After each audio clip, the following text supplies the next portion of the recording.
Magandang umaga po sa lahat. Bali, ngayon po ay araw ng Sabado. Kaya para sa mananampalataya na sumasamba po ng araw ng Sabado ay ganito po ang ginagawa. Ito po yung gagawin ko at babahagi ko sa inyo bakit kailangan at bakit dapat sundin pa rin yung araw ng Sabat o araw ng Sabado na siyang pagsamba natin. Yung tinatawag ninyo ay pagsamba sa Panginoon. Pero kailangan natin sambahin ang ating tagapaglikha at meron siyang utos na sa pangpitong araw dapat ay kapahingahan at dapat nating sambahin ang ating Ama na tagapaglikha ng lahat. Ito po yung sinasabi kasi dito sa Exodus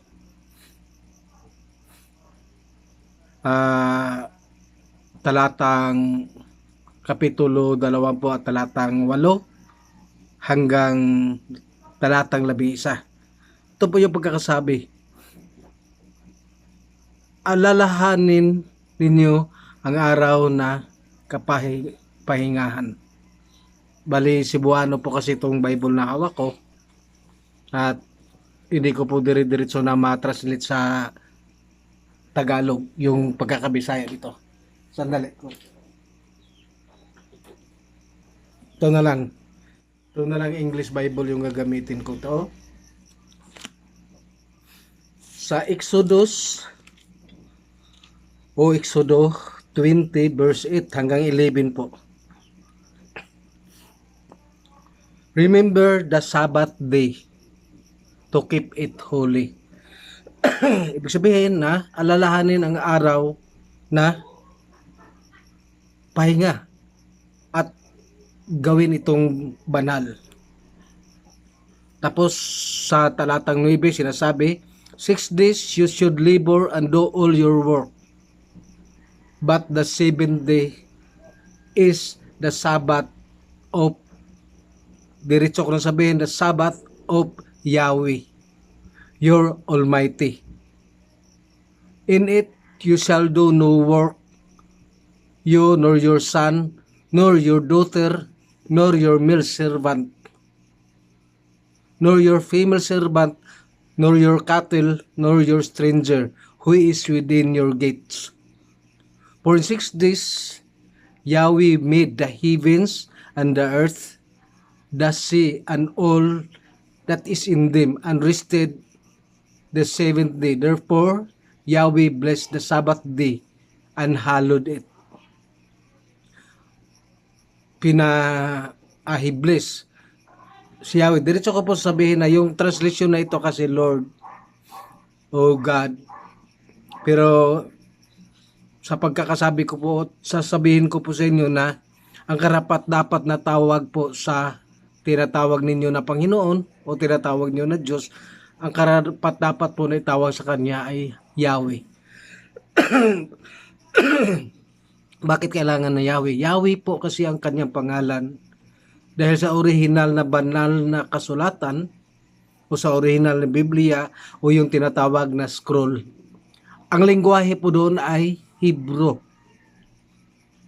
Kaya yung likhain yung Bible o yung likhain yung mga salita ng makapangyarihang Ama na si Yahweh, ang lengguwahe po doon ay Hebrew. Bakit nagkakaroon tayo ng mga Biblia ngayon? Ito po yung mga kanya-kanya ng mga translations mula sa original na Hebrew language ng Biblia. At kaya pagkakasabi ko, may iba't ibang mga translation at meron na ring mga pagbabago at meron na ring mga binabago mula sa original na banal na salita. Kaya yun nga po, ipapaalala ko lang na araw po ng Sabado dapat natin sambahin ang Ama na tagapaglikha ng lahat. Ang tanong, bakit na bago? Bakit kung araw ng Sabado yung original na pagsamba, bakit naging linggo? Yung araw ng linggo na pagsamba po kung babalikan natin sa history, si Constantine the Great, siya po ang nagdeklara ng Sandilo. Gumawa po siya ng batas dahil siya po yung nagiging emperor ng Israel nung mga panahon na yun. Kaya siya po yung nag-declare. Ginawa po yung araw na pahinga, yung araw ng Sabat ay ginawa po niyang linggo. Kaya yun po yung tinatawag na Sandilo. Sandilo. Binabago lang po ng tao yung original na kautusan na dapat siya ay sambahin sa pangpitong araw. Siya ay sambahin sa ikapitong araw or in the seventh day. Seventh day. At saka ito po sabihin ko sa inyo, pag binabanggit ko po ang salita seventh day, hindi po ibig sabihin na yung pananampalataya po namin ay seventh day or Sabadista. Hindi po kami Sabadista. Marami pa po akong ipabahagi dito tungkol sa pananampalatayang ito. At kung ikukumpara sa lahat ng mga relihiyon, kung ikukumpara sa lahat ng mga pananampalataya, yung pananampalatayang ito sa amin na tinatawag na Messianic ay mas kukunti kumpara sa mga iba't ibang mga relihiyon o mga pananampalataya o mga grupo. Yung sinasabi ko na mas kukunti, babalikan lang natin yung sinasabi ng banal na kasulatan. Sa Matthew City 13:14, binabanggit po doon na mas marami yung hindi maliligtas at mas kukunti po yung maliligtas. Kaya sa maraming mga relihiyon, pananampalataya sa buong mundo, kung pagsasama-samahin lahat yan ay napakarami ng higit pa doon sa nananampalataya talaga sa salita ng Ama na makapangyarihan na hinugot or tinatranslate talaga ng tunay, ng tama, ng totoo mula sa original na lingwahe na Hebrew language na banal na kasulatan or Biblia. At hanggang dito lang po muna itong message ko ngayon. Mayroon pa po ako ibang mga mensahe na sasabihin sa inyo sa mga susunod ko pa pong upload o susunod ko pa pong post.